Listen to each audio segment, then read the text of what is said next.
Le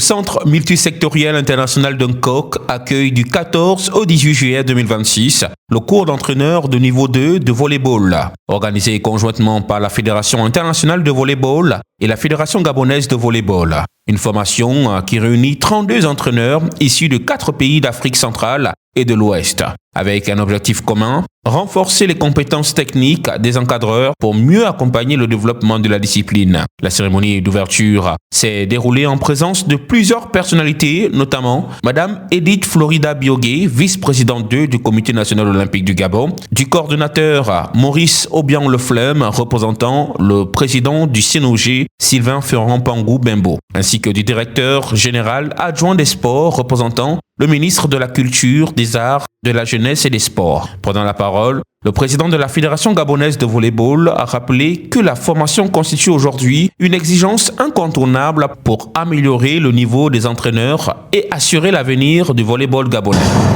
C'est un honneur pour moi et une fierté à l'entame de ce stage au Centre multisectoriel d'Ungkok dans le cadre du cours d'entraîneur niveau 2, organisé conjointement par la Fédération internationale de volleyball et la Fédération gabonaise de volleyball. Mesdames et messieurs, si un match de volleyball se joue en 3-7, il se construit sur 20 ans de formation. Former un entraîneur, c'est former son joueur. C'est donner à notre jeunesse des repères, une discipline et une ambition. Ce cours niveau 2 que nous lançons aujourd'hui est la suite logique du niveau 1 d'avril dernier avec 32 stagiaires formés. Aujourd'hui, nous passons à l'étape supérieure avec la technicité, la pédagogie, l'exigence du haut niveau. Sans entraîneur de qualité, pas de champion. Sans formation continue, pas d'avenir. Permettez-moi d'exprimer la reconnaissance de toute la famille de volleyball gabonais à la Fédération internationale pour son soutien constant. L'appui technique et financier à travers la solidarité olympique permet à notre pays d'accueillir cette formation et de recevoir des stagiaires venus des fédérations sœurs du continent. C'est la preuve que le Gabon compte dans la grande famille du volleyball mondial. Permettez-moi de remercier également le Centre multisectoriel d'Ungkok qui nous ouvre ses portes et met à notre disposition un cadre moderne et adapté pour accueillir cette formation internationale. Votre engagement pour la formation professionnelle est un atout précieux pour le sport. Le Gabon, le Cameroun, le Bénin, la Centrafrique comptent sur vous pour relever le volleyball dans nos pays. Vive le volleyball, vive le sport gabonais, je vous remercie. Pour Olivier Batonga, expert international et formateur, cette session de niveau 2 permettra aux participants d'acquérir des connaissances techniques et pédagogiques indispensables afin de mieux encadrer les athlètes et contribuer à l'essor du volleyball au Gabon et dans la sous-région. De quoi il s'agit pour ce matin? Bien, en fait, disons que ce matin, il s'agissait déjà de lancer le cours. Nous avons commencé ce matin avec les 2 premiers modules d'enseignement, à savoir l'historique de la Fédération internationale de volleyball, Et puis dans l'historique, il s'agissait bien de parler de sa création, de son développement, les différents présidents qui sont passés au sein de la Fédération internationale de volleyball et même les présidents qui sont passés au sein de la Fédération africaine de la Confédération africaine de volleyball. Donc nous avons abordé ce thème-là. À la suite de ça, nous avons parlé du rôle de l'entraîneur, qui est un thème assez primordial pour la formation des jeunes. Donc, nous avons parlé du rôle des entraîneurs à travers la création d'une structure et les conditions à remplir, les méthodes qu'il faut utiliser et comment faire pour arriver à la création d'une structure. Ensuite, nous avons parlé de l'entraînement. L'entraîneur, lui, en tant qu'entraîneur, quelles sont les dispositions qu'il devrait prendre pour mener à bien son équipe durant toute une saison. À la fin, nous avons parlé des méthodes managériales qui concernent bien la gestion des matchs pendant les compétitions. Donc voilà un peu les modules que nous avons abordés ce matin. De son côté, le directeur général adjoint des sports a réaffirmé l'ambition du gouvernement gabonais de faire de la formation un levier essentiel du développement du sport national, saluant les efforts conjoints de la Fédération gabonaise de volleyball et de ses partenaires. Il faut vous souvenir que dans notre pays, nous avons organisé plusieurs assises qui avaient pour mission de faire un diagnostic sur le développement du sport dans notre pays. Et qu'à l'issue de ces différentes assises, plusieurs mots, plusieurs faiblesses ont été identifiées, parmi lesquels le problème de formation. Et donc ce problème constitue pour les organisations sportives un défi à relever. Aujourd'hui, la Fédération gabonaise de volleyball a initié de faire un cours d'entraîneur de niveau 2 en collaboration avec la Fédération internationale de volleyball. Le ministère prend cette initiative avec beaucoup de satisfaction parce qu'elle nous permet d'espérer demain une élite sportive, notamment celle du volley, qui peut nous garantir des performances qui sont au-dessus de celles que nous connaissons pour l'instant. À l'issue de cette première journée, les stagiaires n'ont pas caché leur satisfaction. Oui, justement, en ce qui concerne particulièrement la République centrafricaine, dont nous sommes deux candidats, c'est une formation qui vient à point nommé, puisque la République centrafricaine, depuis sa création de la fédération en janvier 1964, nous éprouvons d'énormes difficultés, surtout en ce qui concerne l'encadrement technique de volleyball et de beach volleyball. Et comme cette formation se fait au niveau de la sous-région, et c'est pourquoi la fédération a bien voulu nous envoyer pour venir prendre part à cette formation. Cette formation rassemble 32 entraîneurs, majoritairement gabonais, aux côtés de participants venus du Cameroun, du Bénin et de la République centrafricaine. La présence de plusieurs femmes témoigne également de la volonté d'encourager une participation plus inclusive dans les métiers de l'encadrement sportif. À travers ce cours d'entraîneur de niveau 2, la Fédération gabonaise de volleyball, avec l'appui de la Fédération internationale de volleyball et de ses partenaires institutionnels, réaffirme son engagement à renforcer les capacités des entraîneurs, un investissement stratégique au service du développement durable du volleyball au Gabon et en Afrique centrale. Après plusieurs jours d'apprentissage intensif, le stage international de formation des entraîneurs de volleyball niveau 2 a officiellement pris fin ce jeudi 18 juillet 2026 au centre multisectoriel d'Uncock, organisé par la Fédération gabonaise de volleyball avec l'appui du Comité national olympique du Gabon. Cette formation a réuni des entraîneurs venus du Gabon, du Cameroun, du Bénin et de la République centrafricaine. Sous la conduite de l'instructeur international Olivier Batonga, les participants ont approfondi leurs connaissances en méthodologie de l'entraînement, préparation mentale, physiologie, ainsi qu'en technique et tactique du volleyball. Vous avez, durant ces jours intenses, fait preuve d'assiduité, de discipline et de passion.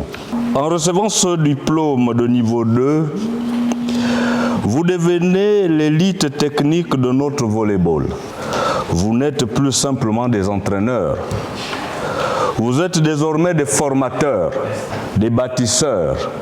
L'avenir du volleyball dans notre pays reposera en grande partie sur vos épaules, dans nos clubs, dans nos ligues provinciales et au sein de nos sélections nationales. Moment de fierté lors de la proclamation des résultats. Nzamba Ndenzambou Priscille est désignée major de la promotion, récompensée pour son travail remarquable et son engagement tout au long de la formation. Un sentiment de satisfaction parce que ça fait quand même 20 ans que j'attendais de passer ce niveau 2 et être major de la promotion, vraiment c'est du travail. C'est de la patience et c'est de l'amour et la passion du volleyball gabonais. Au nom de l'ensemble des participants, le représentant de la République centrafricaine a exprimé sa reconnaissance envers les autorités gabonaises, la Fédération gabonaise de volleyball et le Comité national olympique du Gabon pour cette initiative qui contribue au renforcement des compétences des entraîneurs africains. Réunis en session de formation d'entraîneurs internationaux FIVB niveau 2 à Libreville, au Gabon, adressant au gouvernement gabonais, au comité olympique gabonais et à la Fédération gabonaise de volleyball nos vifs remerciements pour avoir accepté de réunir une partie des fils d'Afrique. Président de la cérémonie de clôture, au nom du président du CNOG, Sylvain Fioran Pangou Bembo, le vice-président 3 du CNOG, Sylvain Lenzonzo Dina, a salué la qualité de l'organisation et félicité les participants pour leur engagement.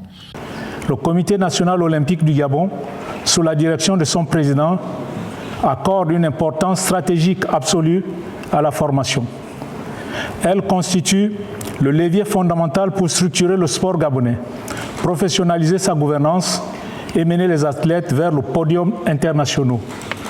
Investir dans l'humain et plus particulièrement dans l'encadrement technique est le choix le plus sûr et le plus durable que nous puissions faire. Un athlète talentueux sans entraîneur bien formé est un potentiel qui s'organise difficilement. La cérémonie s'est achevée par la remise des certificats dans une ambiance conviviale, marquant la fin d'une formation placée sous le signe du partage d'expérience, de l'excellence et du développement du volleyball en Afrique. Le Comité national olympique du Gabon poursuit activement les préparatifs des Jeux olympiques de la jeunesse Dakar 2026. Le siège du Comité national olympique a récemment accueilli une importante réunion de coordination réunissant les directeurs techniques nationaux des disciplines qualifiées. La rencontre était présidée par José Walter Foula, vice-président 1 du CNOG, en présence de Mounir Barbouchi, conseiller technique du président, et de Claude Cardin Boulouchi Letola, directeur technique. L'objectif était de faire le point sur l'état d'avancement des préparatifs et d'harmoniser les actions à mener en vue de cette échéance majeure. Il faut dire que le chef de mission nous a tous conviés à cette première réunion. C'est une réunion préparatoire. Et il était question également ici de faire état des accréditations déjà. Et puis visiter le nombre des athlètes. Parce que les athlètes aujourd'hui sont connus. Donc le VP, le chef de mission, nous a fait comprendre qu'il fallait suivre les athlètes sur le plan de la santé, sur le plan du suivi technique. Nous avons des athlètes, une athlète du Wushu qui est en préparation en Chine en ce moment. Il y a deux autres, je crois, ceux du taekwondo qui vont s'envoler, si j'ai bonne mémoire, d'ici début août, qui vont aller en préparation en Allemagne.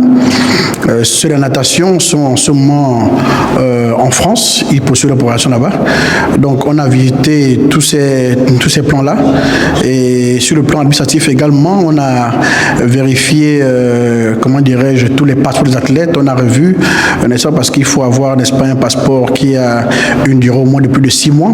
Donc on a visité tous ces contours-là. Et donc, en un mot, c'est juste la première réunion. Il y en aura d'autres. Et pour le moment, on s'en tient à celle-là.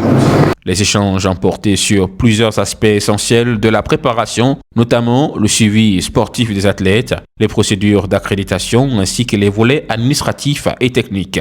Chaque directeur technique national a présenté la situation de ces athlètes, permettant d'identifier les besoins et les priorités pour optimiser leur préparation. En effet, aujourd'hui, nous avons participé à la réunion préparatoire des JOJ qui se dérouleront du 31 octobre 2026 au 13 novembre 2026 à Dakar, au Sénégal.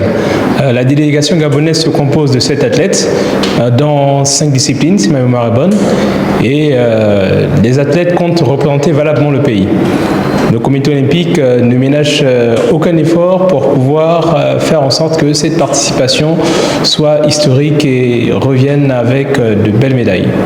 Alors, au cours de cette rencontre, nous avons analysé toutes les préparations selon les différentes disciplines, les athlètes qui sont hors du pays, les athlètes qui sont au pays, ceux qui vont aller en stage de préparation intensif et ceux qui actuellement suivent des préparations intensives aussi.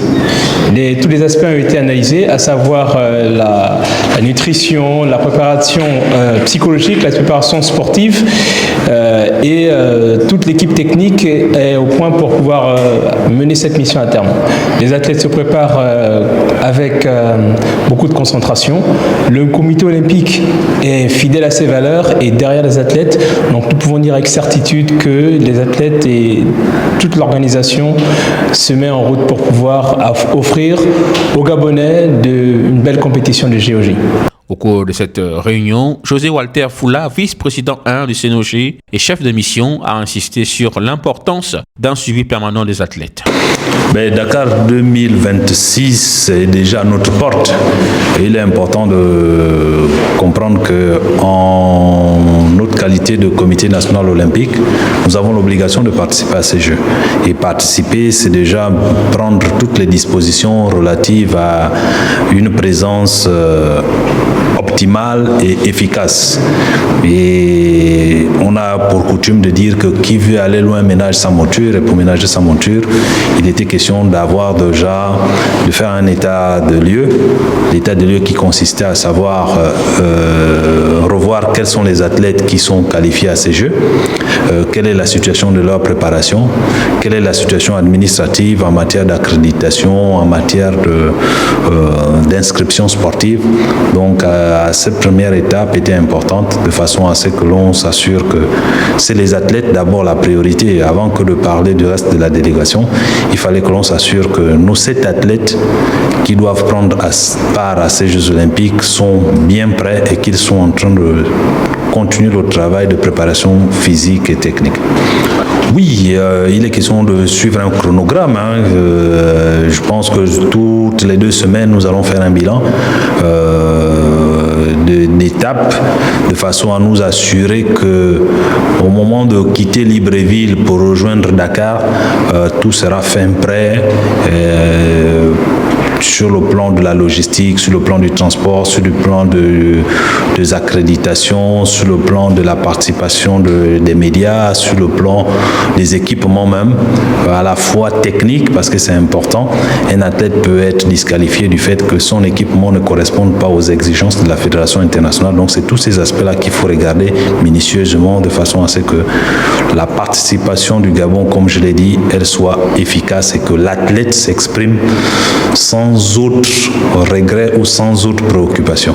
À quelques mois des Jeux olympiques de la jeunesse de Dakar 2026, le Comité national olympique du Gabon renforce sa coordination avec les fédérations nationales. Cette démarche vise à offrir aux jeunes athlètes gabonais les meilleures conditions de préparation afin qu'ils représentent avec honneur et ambition les couleurs du Gabon sur la scène internationale. Le Comité national olympique du Gabon poursuit son engagement en faveur du développement et de la structuration des fédérations sportives nationales. Le président du CNOG, Sylvain Florian Pangou Bembo, a reçu en audience le président de la Fédération gabonaise de roller sport. Au cœur des échanges, la situation de la fédération et les perspectives de son intégration au sein du mouvement olympique gabonais. Nous avons eu l'honneur d'être invités il y a peu de temps par le Comité national olympique gabonais pour la journée olympique. Et à cette occasion, nous avons émis à Monsieur le Président du Comité national olympique gabonais le vœu de pouvoir rencontrer afin que nous puissions voir ensemble l'ensemble des préoccupations qui sont les nôtres, notamment celle d'un de nos jeunes athlètes qui méritait quand même une attention particulière tant de la Fédération gabonaise de roller sport et du Comité national olympique gabonais. Nous avons depuis plus de 10 ans émis le vœu à travers les démarches administratives initiées. La Fédération gabonaise de roller sport est membre de la Fédération internationale de roller sport, appelée aujourd'hui WorldSkate, qui est une fédération centenaire et est membre du Comité national olympique depuis très longtemps. Et à cela, il faut ajouter que une de nos disciplines est inscrit au programme olympique, ce qui fait, conformément à la charte olympique, ce qui fait de nous un membre de droit au sein de cette institution. Donc, c'est par devoir que nous venons au sein de cette institution solliciter notre place parmi les illustres membres qui la constituent. Je crois que la nouvelle équipe a avec à sa tête un homme dynamique, objectif et ouvert. Nous attendons le meilleur et nous lui souhaitons le meilleur à lui et à son équipe. À l'issue de cette rencontre, le président du SINOGI a encouragé les responsables de la Fédération gabonaise de roller sport à poursuivre les efforts de normalisation de leur structure. Il a rappelé qu'une fois cette étape achevée, le SINOGI pourra examiner leur dossier en vue d'une éventuelle reconnaissance. Cette audience témoigne de la volonté du Comité national olympique du Gabon à accompagner les fédérations dans leur structuration, de promouvoir une gouvernance conforme aux standards du mouvement olympique et de contribuer au développement du sport gabonais.